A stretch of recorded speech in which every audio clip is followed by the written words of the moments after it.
menganggap enteng sholat. Itu penyakit hati paling besar. Nah, ibu-ibu banyak tidak sholat. Kapan Ustadz? Ketika selesai haid.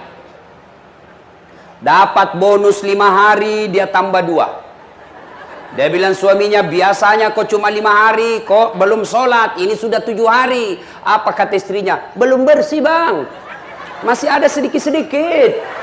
Kata suaminya, kok bohongnya? Apa bohong? Saya kasih lihat. Apa mau dikasih lihat?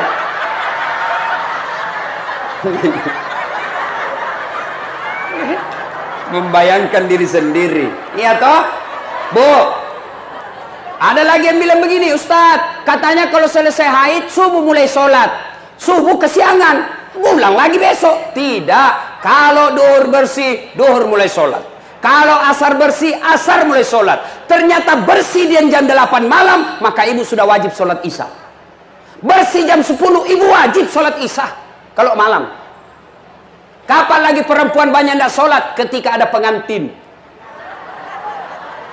Apa yang menyebabkan ibu-ibu tidak sholat? Make up. Dia kira dirinya mukanya tembok. Coklat, biru, abu-abu, krem, kuning, jil. Malah ada lagi saya lihat itu dia kasih lebih sedikit sini.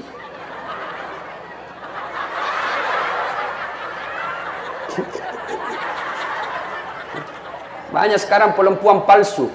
Bibirnya merah, palsu. Pipinya biru-biru, palsu. Bulu matanya panjang, palsu. Alisnya tebal, palsu. Pantatnya gabus.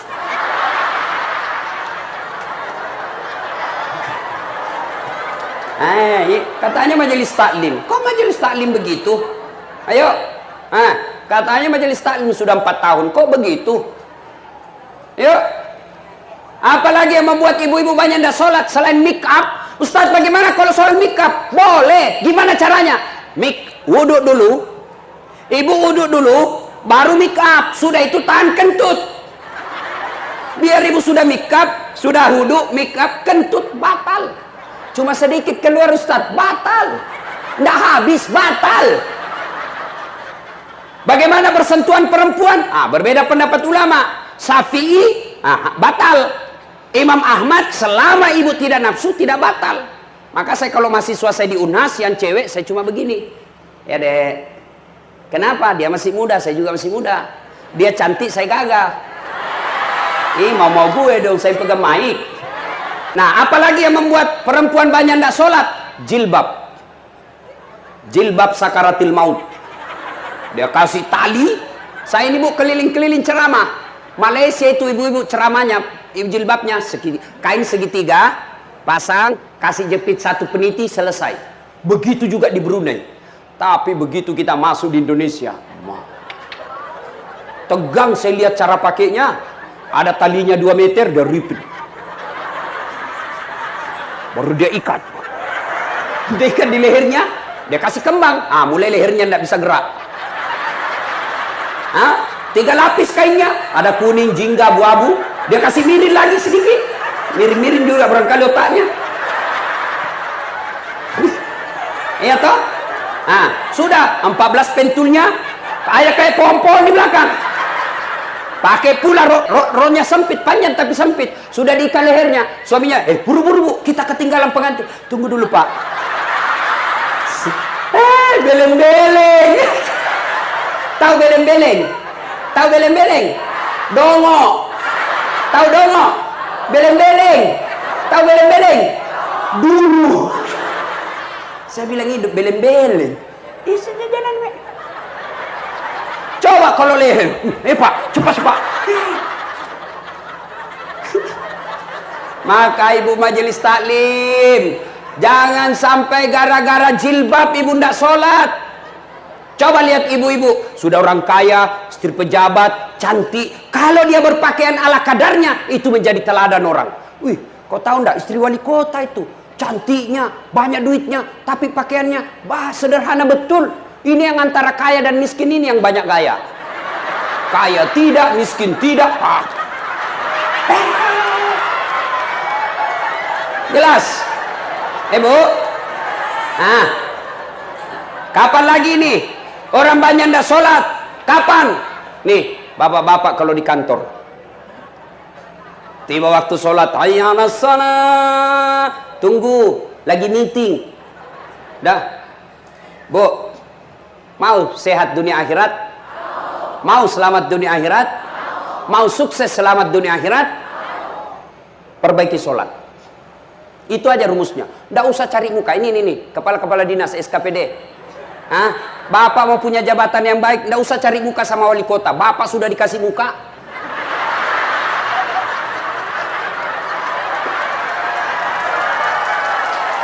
Ada juga itu ASN kayak nggak punya harga diri depan wali kota. Ya Pak, siapa? Pret. Yuk perbaiki aja sholatmu, Allah yang ngatur. Kecil itu jadi kepala dinas, kecil jadi camat, kecil jadi asisten. Kalau Allah yang gerakkan, tidak ada kekuatan manusia bisa halangi. Ini ya Pak, ini Pak, ini terserah Bapak aja Pak. Cemen lu men. Coba, nih Pak Wali Kota, Pak Kapolres, itu ada ajudannya. Coba lihat kalau Pak Wali Kota panggil ajudan. Mana dia berani menantang? Ajudan, siapa? Biar lagi ngerokok, dia buang rokoknya. Siapa? Perintah. Ayo. Mana ada ajudan? Panggil, ajudan. Tunggu dulu Pak, saya lagi meeting. Bilang kok dikasih pindah kok. Ayo, pada wali kota ada habis jabatannya. Allah yang panggil Bapak. Hayya 'alas shalah. Apa jawaban Bapak? Tunggu, lagi rapat. Ya sudah Allah ya, sudah kau uruslah rapatmu. Karena wali kota yang ngurus kau. Begitu ganti wali kota, Bapak setengah mati lagi cari muka. Ayo, capek Pak cari muka sama manusia. Lebih cari muka kepada Allah. Bagaimana caranya? Perbaiki sholat. Kalau sholat baik, kecil apa yang Bapak Ibu mau. Punya rumah kecil buat Allah. Punya anak kecil buat Allah. Punya jabatan kecil buat Allah. Allah cuma minta ista'inu bisabri wassalah. Sabar, perbaiki sholatmu. Saya yang selesaikan itu masalahmu. Itu janji Allah, bukan janji caleg. Wah, kalau caleg yang janji kita, andai boleh dijanji kita surga, dia janjinya juga kita surga. Bagi-bagi kartu nama, pilih saya, sama-sama kita orang Bugis, pilih saya, ini. Begitu terpilih dia ganti nomor HP-nya. Nah ya sudah, perbaiki sholat. Adik-adik, ada di sini masih pegawai negeri, pegawai honor, kau perbaiki sholatmu, Allah yang kasih kamu. Wallahi, saya dulu orang susah-susah jadi pegawai. Saya Unhas yang minta saya ngajar, universitas saya minta saya ngajar. Dicuri saya punya berkas, dihilangkan saya punya berkas, malah Allah lebih murahkan dikasih surat khusus. Coba, kalau Allah yang mau kecil itu jadi pegawai, yang tidak masuk akal saja boleh terjadi kalau Allah mau, apalagi yang ada jalannya. Contoh Bapak, yang namanya tidak masuk akal, ya, Bapak tidak pernah sekolah polisi, tiba-tiba mau jadi Kapolres, itu tidak masuk akal itu. Ayah, tapi kalau Bapak pegawai negeri sipil, mau jadi sekda, itu ada jalannya. Ada jalannya, jadi tidak usah putus asa. Yang tidak ada jalannya saja Allah kasih, apalagi kalau ada jalannya. Mana yang tidak ada jalannya? Contoh saya kasih. Perempuan boleh tidak hamil tidak pernah disentuh laki-laki? Bisa tidak perempuan hamil tidak pernah disentuh laki-laki? Tidak mungkin kata ilmu biologi, tidak masuk akal kata manusia. Tapi kalau Allah yang mau, Siti Maryam, wanita suci, tidak pernah disentuh laki-laki, hamil melahirkan Isa alaihi salam. Cuma sekarang banyak juga yang mau dengan Siti Maryam. Hamil tidak ada suaminya, beleng-beleng.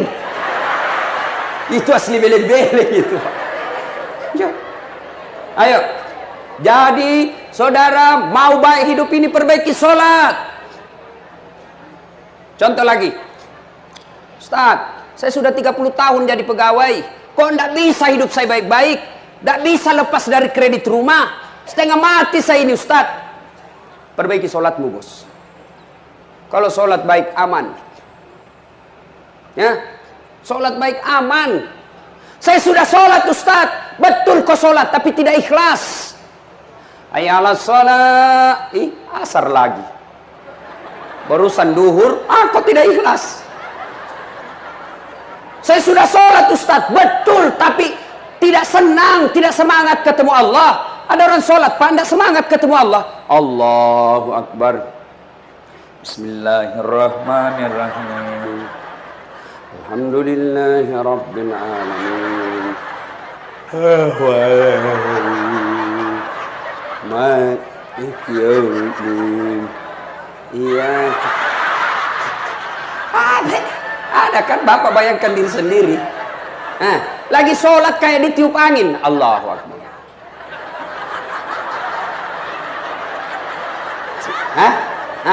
Ya memang ada karena itu ibu. Sholat Allahu Akbar.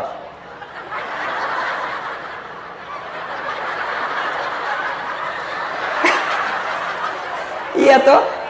Bagaimana hidupmu kita mau baik Pak kalau sholat dianggap remeh? Percaya Pak, saya bisa cerita begini karena saya alami. Saya pernah jadi cleaning service, membersihkan toilet 4 di Sulawesi Selatan.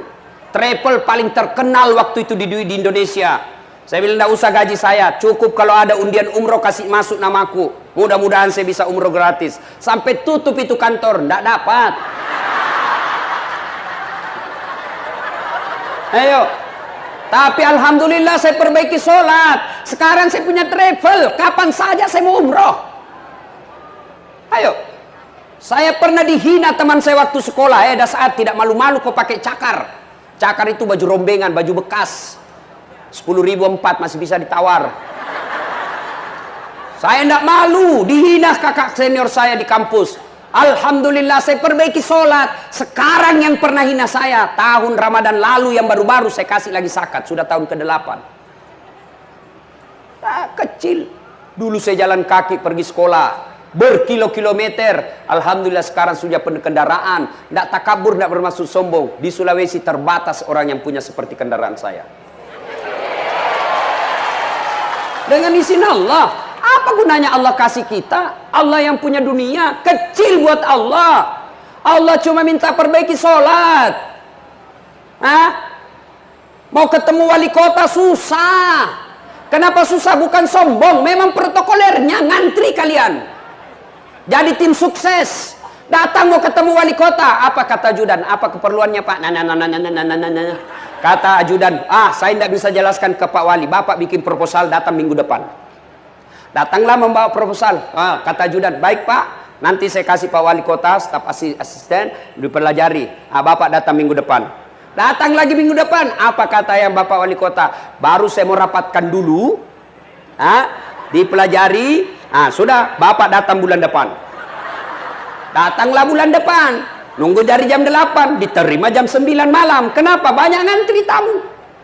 Begitu diterima, apa kata Pak Wali? Sudah dipelajari oleh staf ahli saya, ternyata mohon maaf, ini tidak bisa dibantu. Kalau saya bantu Bapak, saya berurusan sama KPK. Tidak ada antaran untuk ini. Kau nunggu 1 bulan lebih, hancur waktumu lebih 1 bulan, tidak ada hasilnya. Ketemu Allah. Pagi baru bangun, silakan sholat subuh, ngadu sama Allah. Tengah hari lagi di toko sepi pembeli, ngadu siang hari sholat duhur. Sore masih sepi pembelimu, ngadu kau dalam sholat asarmu. Selesai kau dagang, sepi pembelimu, maghrib ngadu kau lagi kepada Allah. Mau tidur ternyata pun masih sepi, kau ngadu lagi dalam sholat isyamu. Masih punya bonus kau bangun sholat tahajud tengah malam. Dan 24 jam siapa saja boleh temui. Jelas? Perbaiki sholat kecil itu tidak masuk akal saya punya gelar. Satu dokter dalam negeri, satu luar negeri. Bersamaan waktunya. Tidak masuk akal. Tidak masuk akal kalau Allah mau. Kalau Allah mau kecil jadi dokter. Maka ibu perbaiki sholat. Anak-anaknya perlihatkan sholat. Bapak wali kota mohon kalau ada yang mau jadi pejabat, periksa sholatnya. Gimana caranya Ustadz? Gampang. Suruh datang jam 5 sore. Maghrib suruh azan. Suruh azan, suruh imam sholat jamaah. Kau imam sholat jamaah deh. Kalau bacaannya tidak jelas, malas sholat ini orang. Demi Allah, kalau orang baik sholatnya Pak, aman. Tapi kalau tidak beres sholatnya, Tuhannya saja ditipu, apalagi bosnya. Jangan marah ya Pak, jangan marah. Tapi kalau Bapak mau marah tidak apa-apa, saya sudah mau pulang juga. Ayo, perbaiki sholat. Yang berikutnya, kalau sudah sholat 5 waktu, maka wujudkan sholat jamaah. Berbicara soal persatuan, belajar dari sholat jamaah. Coba sholat jamaah di masjid. Ada yang datang dari kanan, ada dari timur, ada dari selatan, ada barat, utara. Begitu masuk, semua menghadap ke satu arah. Tidak mentang-mentang dia wali kota, datang dari timur, dia menghadap ke timur. Gila ngana. Ayo Pak. Tidak mentang-mentang tinggi pangkatnya Kapolres, begitu dia masuk, saya mau membelakangi imam. Tidak bisa Pak. Semua menghadap satu. Kalau Bapak mau belajar persatuan, belajar dari jamaah. Sholat jamaah, coba lihat. Ada suku Bugis, ada Jawa, ada Madura, ada Medan. Berbeda suku, tapi begitu takbir tetap sama. Sama bacaannya, tidak mungkin beda-beda. Allahu Akbar. Tidak mentang-mentang karena dalam masjid berbeda suku, takbir berdasarkan bahasa daerah. Menjadi imam orang Arab. Allahu Akbar. Datang makmum orang Bugis. Allahu Ta'ala malopo. Datang pula orang Padang. Allah nan gadang. Datang orang Banjar. Allah ganal bujur. Terakhir orang gaul dari Jakarta. Allah gede banget gitu loh. Tapi kacau sholat. Nah ini belajar persatuan dari sholat. Ya, jangan berpecah belah. Pemilu sudah selesai. Tidak ada lagi 01, tidak ada lagi 02. Sekarang 01 tambah 02 sama dengan 03. Persatuan Indonesia. Tidak ada lagi Jokowi, tidak ada lagi Prabowo. Wah senang atau tidak, kau puas atau tidak, kau harus terima Jokowi Ma'ruf menang. Tidak mau apa lagi. Dia curang Ustadz, urusan pengadilan sudah selesai. Kalau bebas di dunia ada lagi pengadilan akhirat, tidak usah ribut. Nah, ini sudah lama bertetangga gara-gara beda pilihan baku musuh. Beleng-beleng. Nah kasih kau gajinya dong. Sudah, jangan lagi berpecah belah. Tidak ada enaknya itu orang bermusuhan. Sebaliknya, bagus itu banyak teman. Apa baiknya banyak teman? Satu, banyak teman, gampang murah rezekimu. Saya di Makassar hampir tidak pernah duitku habis. Di mana-mana ada yang bayarkan saya. Saya ke pasar, baru turun dari mobil. Assalamualaikum Ustaz. Dalam hatiku aman dan terkendali. Coba. Ada yang isi telur, ikan. Saya mau bayar. Berapa Ji? Tidak usah Ustaz. Tidak enak masih pagi-pagi Ji. Tidak usah Ustaz. Dalam hatiku. Memang itu yang kutunggu. Istri saya itu senang betul kalau saya ke pasar. Tidak keluar duitnya. Yang kedua, banyak teman, gampang selesai masalah. Kenapa bisa Ustaz? Coba lihat. Saya ke Polres. Baru turun dari mobil, dilihat CCTV sama Kapolres. Assalamualaikum Ustaz. Siap Komandan. Waalaikumsalam. Kenapa Ustaz? Perpanjangan SIM Komandan. Panggil Kasat Lantas. Urus SIM-nya Pak Ustaz. Selesaikan cepat ya. Jangan lagi kau minta uangnya. Dosa kau uang Ustaz kau makan. Selesai masalah. Coba. Ayo. Banyak teman gampang selesai masalah. Yang ketiga, banyak teman panjang umur. Ayo, saya kemarin dari Sukabumi mau pergi ceramah, lanjut ke Istana Wakil Presiden. Perjalanan saya lewat di Bogor. Ya, tempatnya menaranya saya lihat menara masjidnya As-Sikra. Guru kita Arifin Ilham. Begitu saya lihat, saya bilang kita doakan Al-Fatihah. Karena banyak teman, semua yang lewat lihat itu, kirimkan Fatihah. Banyak teman, panjang umurmu, meskipun kau sudah jadi jenazah. Yang keempat, banyak teman, gampang menang pilkada. Yang ketawa, saya serius. Nah, ayo, cuma yang bisa merusak persaudaraan kita ini adalah sakwa sangka, buruk sangka. Tiba-tiba Pak Wali Kota mutasi. Yang tadinya kepala dinas menjadi staf ahli. Ahli yang tidak ada stafnya. Sangka baik. Yang ketawa kok, saya serius ini. Sangka baik. Kok saya dimutasi? Berarti Pak Wali tahu Bapak harus istirahat dulu. Gunakan waktu lebih banyak sama keluarga. Sangka baik. Ini ibu-ibu yang paling sering sangka buruk sama suaminya. Suaminya dijadikan tahanan kota. Wajib lapor 24 jam. Menelpon tidak dijawab, panggilan tak terjawabnya 99 kali. Telepon suaminya tidak jawab, sangka baik. Telepon, oh suamiku lagi menghadap wali kota. Tenang perasaan. Telepon lagi tidak dijawab, oh suamiku lagi sholat duha. Sangka baik. Tiba-tiba masuk WhatsApp, saya lihat suamimu bonceng cewek cantik betul. Oh berarti suamiku lagi nge-grab. Sangka baik. Tenang perasaan. Ya, saya dulu tamat SMA daftar tentara. Karena pendek tidak lulus. Temanku lulus jadi polisi. Sekarang dia reserse Satu Bunga di Sulawesi Barat, pakai baret merah. Saya lulus pakai baret putih jadi ustadz. Alhamdulillah dia yang baret putih yang saya pakai, mulai baret hitam sampai baret merah ku caramai ke semua. Sangka baik. 2013 saya ikut pilwali di Makassar, 10 pasang calon, saya juara 2. Kalau ustadz tidak, cuma yang menang lebih banyak suaranya. Sangka baik. Bapak-bapak ASN, kalau ada mutasi sangka baik saja Pak. Tenang perasaanmu. Jangan sangka buruk. Apalagi pergi cari santet. Sangka baik. Nah ibu bapak saudara-saudara sekalian. Pada intinya kita hadir di sini. Mari kembali merapatkan persaudaraan. Banyak penyakit hati tapi waktu yang terbatas. Sudah kita periksa. Oh ini saya sakit. Sekarang wala tai'asu birrauhillah. Kalau hatinya sakit, obati. Bagaimana cara mengobati sakit hati? Ala bi dzikrillahi tatmainnul qulub. Dengan berzikir. Gimana caranya ibu berzikir? Maka ibu-ibu majelis taklim masing-masing punya bawa tas, ya. Jangan tasnya hanya dibungkus dalam kue. Ibu-ibu Columbus, kelompok ibu-ibu pembungkus. Kalau ada pengantin dia bungkus semua kue masuk di tas. Ibu-ibu Columbus itu. Kelompok ibu-ibu pembungkus. Ayo, maka tasnya isi tasbih. Isi tasbih. Ibu lagi di kendaraan dari rumah menuju ke tempat majelis taklim, pegang zikirnya, tasbihnya. Subhanallah, subhanallah. Bapak-bapak lagi nunggu antrian ketemu Pak Wali Kota, berzikir. Subhanallah, subhanallah, subhanallah. Tiba-tiba lihat cewek cantik. Kelihatan pahanya, apa yang kita ucapkan? Bukan alhamdulillah. Subhanallah, maha suci Allah yang telah menciptakan yang indah itu.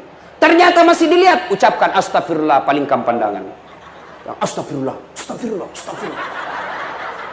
Ya, zikir. Cuma kalau berzikir, kan zikir yang paling populer itu yang 3. Subhanallah, alhamdulillah, Allahu Akbar. Cuma supaya bagus dan nancap di hati, zikirnya perdengarkan telinga dan jangan terlalu cepat. Dan zikir Pak terlalu cepat, ini tidak ada bekasnya. 9999999999. Apa artinya itu bos? Ada dula di sampingnya. Apa kau panggilkan saya? Apa panggil? Dula-dula tidak kedengar tadi. Yang bagus. Subhanallah, subhanallah, subhanallah. Alhamdulillah, alhamdulillah, alhamdulillah. Perbaiki. Ibu-ibu, 1, zikir. Yang kedua, baca Quran. Qiraatil Quran. Yang ketiga, supaya hati tenang lagi, kalau mulai sakit, perbanyak bersalawat kepada Nabi. Ya, ibu-ibu pagi-pagi lagi goreng ikan, salawat.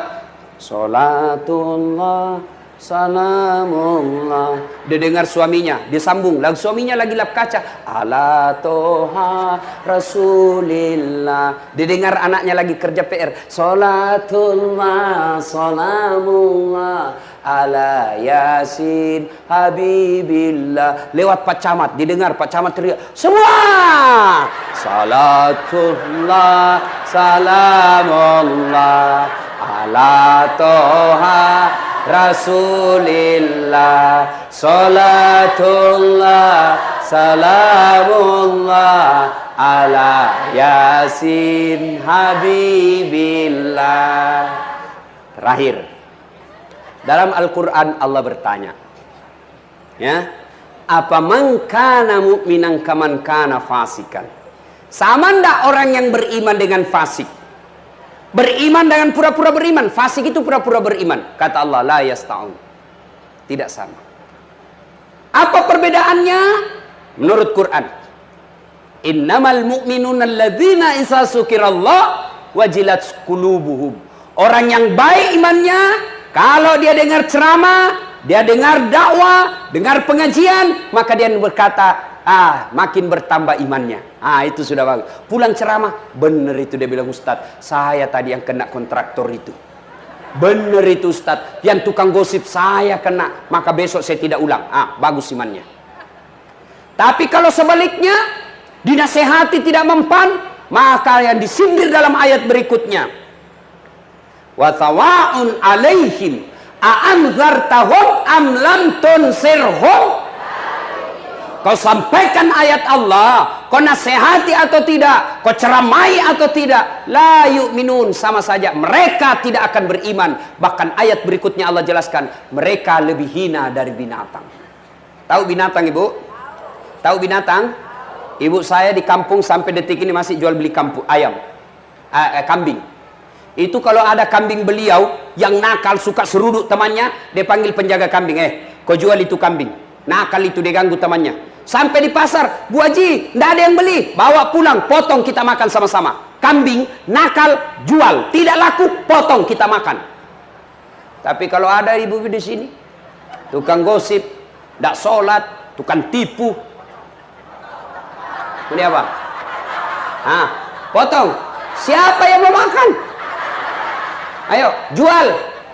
Siapa yang mau beli? Merugikan. Maka ini disebut mereka lebih hina dari binatang. Inilah tujuan daripada pemerintah Kota Medan mengajak kita ke sini agar kita bisa lebih baik dari binatang dan tidak menjadi lebih hina dari binatang.